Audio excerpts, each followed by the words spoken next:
धर्म और अध्यात्म की नगरी उज्जैन अब विश्व पटल पर समय की गणना यानी काल गणना के केंद्र के रूप में चमक रही है। मुख्यमंत्री डॉक्टर मोहन यादव ने अंतर्राष्ट्रीय सम्मेलन Mahakal the master of time का शुभारंभ किया। इस खास आयोजन में भारत की प्राचीन ज्ञान परंपरा, खगोल शास्त्र और आधुनिक विज्ञान के अलग अलग आयामों पर देश विदेश के विशेषज्ञ मंथन करेंगे। सीएम ने कहा कि उज्जैन प्राचीन काल से ही समय के निर्धारण की नगरी रही है और ये सम्मेलन हमारी गौरवशाली विरासत को विज्ञान से जोड़ने का एक बड़ा माध्यम बनेगा।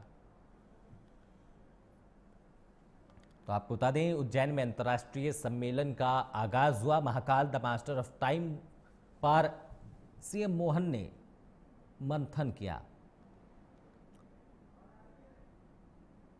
उन्होंने इस कार्यक्रम में कहा कि अब देश विदेश के विशेषज्ञ आधुनिक विज्ञान के अलग अलग आयामों पर मंथन करेंगे। इसके साथ ही सीएम डॉक्टर मोहन यादव ने कहा कि उज्जैन पुरातन काल से यानी प्राचीन वक्त से ही समय के निर्धारण की नगरी रही है और ये सम्मेलन हमारी गौरवशाली विरासत को विज्ञान से जोड़ने का एक बड़ा माध्यम बनेगा। इस कार्यक्रम को उन्होंने एक बड़ा माध्यम बताया है, गौरवशाली विरासत को विज्ञान से जोड़ने का। तो आपको बता दें, उज्जैन में कार्यक्रम का आयोजन किया गया। अंतर्राष्ट्रीय सम्मेलन का उद्घाटन किया। सीएम मोहन यादव बतौर मुख्य अतिथि इस कार्यक्रम में शिरकत किए। बात करेंगे लखनऊ की, जहां हाई प्रोफाइल गौतमपल्ली थाने से तस्कर को छोड़ने के मामले में बड़ी कार्रवाई की खबर सामने आ रही है।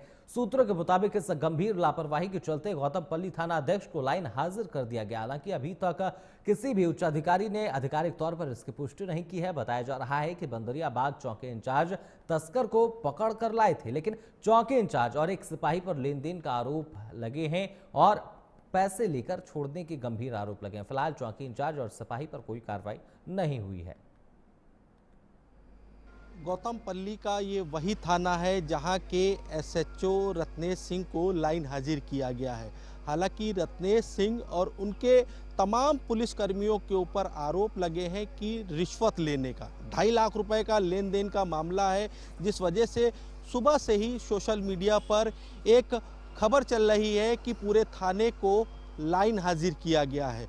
तस्वीरों के माध्यम से आप देखिए कि ये थाना है, थाने में तमाम जो पुलिसकर्मी हैं वो काम कर रहे हैं, क्योंकि अगर देखा जाए तो लखनऊ कमिश्नर की तरफ से सिर्फ अगर देखा जाए तो गौतमपल्ली के एसएचओ रत्नेश सिंह को ही लाइन हाजिर किया गया है। दरअसल पूरा मामला अगर देखा जाए तो इस पूरे मामले में जो लापरवाही बरती गई, कल जिस तरीके से लखनऊ के अंदर बड़ी संख्या में 1076 सीएम हेल्पलाइन की जो कर्मचारी थे, जिस प्रदर्शन किया गया, जिस तरीके से उस प्रदर्शन के में लापरवाही एसएचओ की देखी गई, इस लापरवाही की वजह से एसएचओ को लाइन हाजिर किया गया है। हालांकि थाने में जिस तरीके से बताया जा रहा है, जो 2.5 लाख रुपए का जो मामला है, उस मामले में को अगर देखा जाए तो वो मामला मुख्यमंत्री जनता दरबार से जुड़ा हुआ है। मुख्यमंत्री जनता दरबार के बाहर एक थार गाड़ी में 2 संदिग्ध व्यक्ति की सूचना पुलिस को मिलती है। पुलिस उन दोनों संदिग्धों को थाने लेकर के आती है, बाकायदा तस्करा डालती है और तस्करा डालने के बाद जो विधिक कार्रवाई है वो विधिक कार्रवाई की जाती है।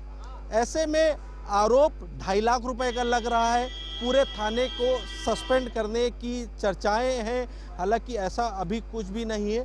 जो आदेश आया है वो आदेश है सिर्फ और सिर्फ लखनऊ गौतमपल्ली थाने के एसएचओ को ही लाइन हाजिर किया गया है। उनकी जगह विपिन सिंह को नया एसएचओ की कमान दी गई है।